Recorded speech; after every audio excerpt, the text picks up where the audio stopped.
Yo, welcome to Big T, and welcome back to ranking every team's regular season or predicting every team's regular season record. Today we're on episode 6, and we got the Broncos. This was another team last year that sucked, just like every other team we've covered, because we're doing it from lowest to best. So before we get into the rankings, let's see why the Broncos sucked last year and what they've done to improve, because this is a relatively different roster, you could say, from last year. So the Broncos were actually 19th in passing yards with 211 per game. Honestly, on paper, 19th in passing yards doesn't sound too bad, but when your quarterback is Russell Wilson, you have a lot of expectations. 113 rushing yards per game, which puts them 21st, so kind of in the bottom third of the league. To be fair, they were without Javonte Williams, and Melvin Gordon's kind of iffy. Javonte Williams is a great running back, so, it's not going to hurt to have him. However, this is what people need to acknowledge why this team sucked, is their points for 16.9 points per game, the lowest in the NFL. That is why this team went 5-12 last year. The red zone efficiency, it's fucking terrible. And that is why, if you can't score points, you're not going to win. Points against, they only had 21.1, which was tied for 14th on the upper half of the league. Not bad. And that's really good considering this team could not put together drives or points. So their defense was on a lot. Now this roster, I think it's definitely worth looking at. Obviously, same quarterback, Russell Wilson. Last year, 16 touchdowns, 11 interceptions, 3,500 yards. Man, you just want to see him do good. Casuals will say he sucks, but real fans of the NFL know he's good.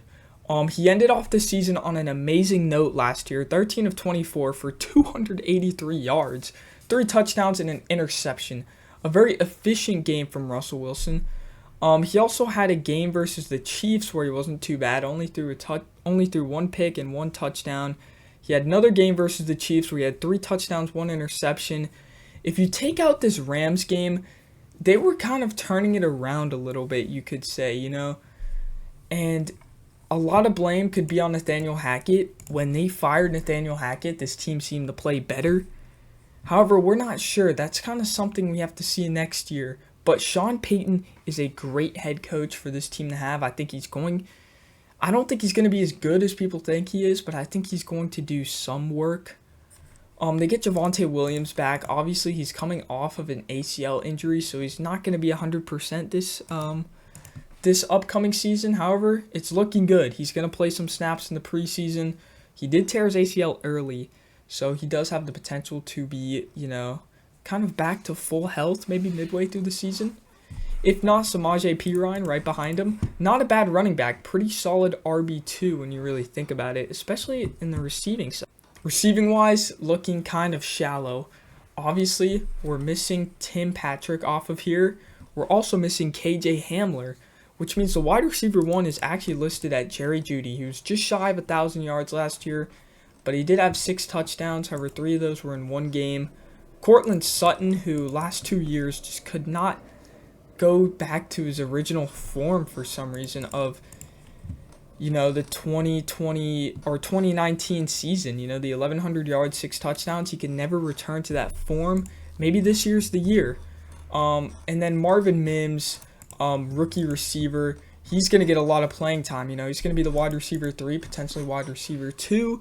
Barring injuries. Tight ends, they're looking alright. Greg Dulcich has a lot of potential. However, he's not listed as the starter for some reason. And obviously this offensive line, which is looking very, very cleaned up. Left tackle Garrett Bowles, one of the better left tackles in the league. Mike McGlinchey they brought in. Ben Powers they brought in. And then Quinn Myers, who was also decent last year. Just brought in some good guys. I like what they did. That's going to be huge. If this team wants to be good, they need that offensive line to play up to its full potential. And that's what I can see happening. Now, this defense is pretty good. They didn't lose a lot of players, so it's going to be relatively the same. But obviously, you have that amazing secondary. Pat Surtain, Justin Simmons, a solid Kareem Jackson. That cornerback 2 slot's looking a little questionable. However, you got guys like Riley Moss who might fit into that role. I know he's one of those rare breeds of corners, if you know what I'm talking about. But who I think, they're taking a chance on him. I think he could see some playing time. Pass rush is looking okay. They did bring in Zach Allen and Frank Clark. They have DJ Jones. They did lose Bradley Chubb. However, I don't know how much it's going to matter. I still think the solid pass rushing unit. Linebackers is also looking okay. Alex Singleton, very underrated. Josie Jewell, another underrated. Randy Gregory, overrated probably, based off his contract. He played like shit last year. And also Marvin Mims, you could see he's going to be both the punt and kick returner. So we're going to see a lot of him on special teams. That's why they drafted him at the very end of the second round. Drew Sanders, I almost forgot to talk about, 3rd round, 4th pick. He could see some playing time. He's currently listed 2nd on that right inside linebacker position. And then just a couple of depth players, Riley Moss and whatnot. Enough talking about the roster. Let's get into the record predictions. Week 1, Raiders, Broncos. Broncos are going to be at home. Give me the Broncos in this one. I think they're going to start 1-0. I think they're going to start off their season good, with this win against their divisional Raiders. The Raiders did sweep them last season. However, I don't think the Raiders have done much to get better. I feel like they've kind of been going down as all these other teams have been going up. But we'll get to them when we get to them. Week 2, rematch of the year. Another one with the Commanders versus the Broncos. Now, I'm giving the Broncos a 2-0 start. Now, even if you think this Broncos team is not going to be good next year, this is 2 favorable opening day or opening week matchups, in my opinion. You got a not-so-solid Raiders team and a okay Commanders team. These are 2 winnable games. However, I do think their luck runs out here. Week 3, their first away game against the Dolphins. I just think the Dolphins are going to take this one. It's just they're looking too offensively powered, and the Dolphins' defense looks like it's developing nice. So I don't think this is a game the Broncos will win. However, I don't think it's going to be a blowout by any means. Week 4, we have the Broncos versus the Bears. The Bears are going to be at home. In the Bears video, I did pick them to win this game. To be honest, I still stand by this. I'm not going to change any of my past predictions, but the Bears, this is a toss-up game for sure, but I just think the Bears being at home helps them out a little bit. Justin Fields might have a good day, even though this is a strong secondary. Week 5, we have the Jets facing the Broncos. Y'all not going to like this, but I'm going to pick the Broncos to win this one. Bump them up to 3-2. They're going to be 500 or over 500. The Jets, obviously, on paper, are a better team than the Broncos. We all know this. However, I do think that the Jets are going to get upset by some teams, and I think one of those is going to be the Broncos. They're going to run into this game hot. They're not going to be blown out like they were by any of these teams. So I do think that they're going to be a stronger team. I think they're going to be coached better. I think the main problem with Nathaniel Hackett is he wouldn't make coach. Well, okay, this might be a little. I could be wrong about this. But I feel like he didn't make much adjustments when they're losing. And I feel like Sean Payton's a little different. That could be complete bullshit. That is just my analysis as an NFL fan who watched like every game last year. So that's what I think the difference will be. I do think this Jets team is going to take a little bit to marinate, I think they're going to need to take some time, especially with all those young guys, new quarterback, relatively new head coach, not really, but new offensive coordinator. So I do think that the Broncos could definitely win this game. However, I don't have them beating the Chiefs on Thursday Night Football. I just think it's too early for me to even consider the Broncos upsetting the Chiefs yet. I know they got close last year, but come on, man. Like, this Chiefs team just won the Super Bowl. They barely changed.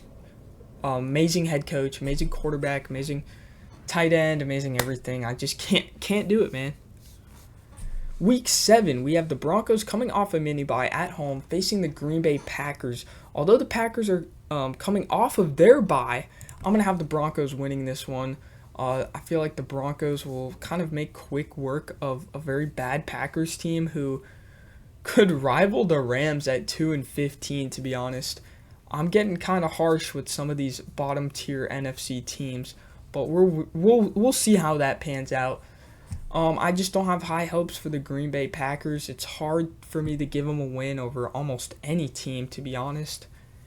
And the Broncos are just one of those teams that I feel like isn't going to struggle too much against the Packers. Week 8, another game versus the Chiefs. This time the Broncos are at home. It's too soon once again. If they played the Chiefs around this area right here, like late in the schedule, you could convince me. But it's just too early for me to really consider the Broncos being on upset alert against the Chiefs.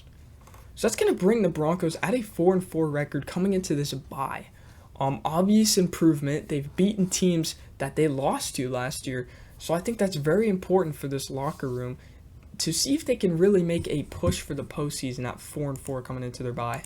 However, Week 10, Broncos, even though they're coming off a bye, this is a tough Bills team. It is Monday Night Football, but the Bills are just too good, man. Just too good. I can't pick them to beat the Bills, you know. I do think that this team has the potential to upset some good teams, but the Bills are just too offensively powered. Defense amazing. It's too good. Week 11, Vikings at Broncos. Interesting matchup. To be honest, I think the Broncos are going to take this one. Although I am kind of high on the Vikings next year, you know, I think the Broncos are going to be able to compete with teams like the Vikings and potentially upset them. You know, because of their great defense, they could really slow down Kirk Cousins. Pat Surtain has a, you know, very, very hard matchup against Justin Jefferson, but he's one of the better cornerbacks in the league, so he could get kind of contained. If they're able to put that pressure on the Vikings offensive line, this could swing in the Broncos' way. Week 12, Browns versus Broncos, another game at home for the Broncos. I'm going to have them winning this one as well. This Browns team does not look that good coming into next year. I know a lot of people are high on them. They haven't done enough to convince me that they're ready to make a Super Bowl push in that tough stacked division. You know, I don't know about it. And they're going to be playing some hard teams, so we'll really see how they pan out. However, I think we've seen the Browns in every one of these videos so far, which is kind of insane considering their schedule is pretty easy outside of their division. A lot of bottom-feeding teams, they could get hot. Week 13, I got them kind of rolling on a mini win streak here. A win against the Texans. I don't see the Texans doing much in this game. You know, CJ Stroud's still developing. This defense is just going to capitalize off CJ Stroud's mistakes. And they're going to figure out a way to make the Texans look light. They're going to make quick work out of them, hopefully. At least on paper. This game, Week 14, I am going to take the Chargers versus the Broncos. The Chargers are kind of the hot team coming into next year, but I'm not necessarily too high on them. However, I do think that they won't get swept by the Broncos for sure. Too good, too much offense. They got Eckler, they got Mike Williams, they got Keenan Allen, Quentin Johnston, Justin Herbert, and a good offensive line. What more could you ask on paper? Now, will they deliver? I don't know. But I will have them winning this Week 14 matchup that was at home for the Los Angeles Chargers. I don't think it gets much better from here. I do think that the Lions are going to steal a win from the Broncos. This is going to be a painful loss, especially for Broncos fans. They were just 7-5, and they dropped 2 games. And the Lions, I feel like, is a team that the Broncos are going to jump out early, but the Lions are going to slowly crawl their way back in, win this game. Going to demoralize this Broncos team to an extent.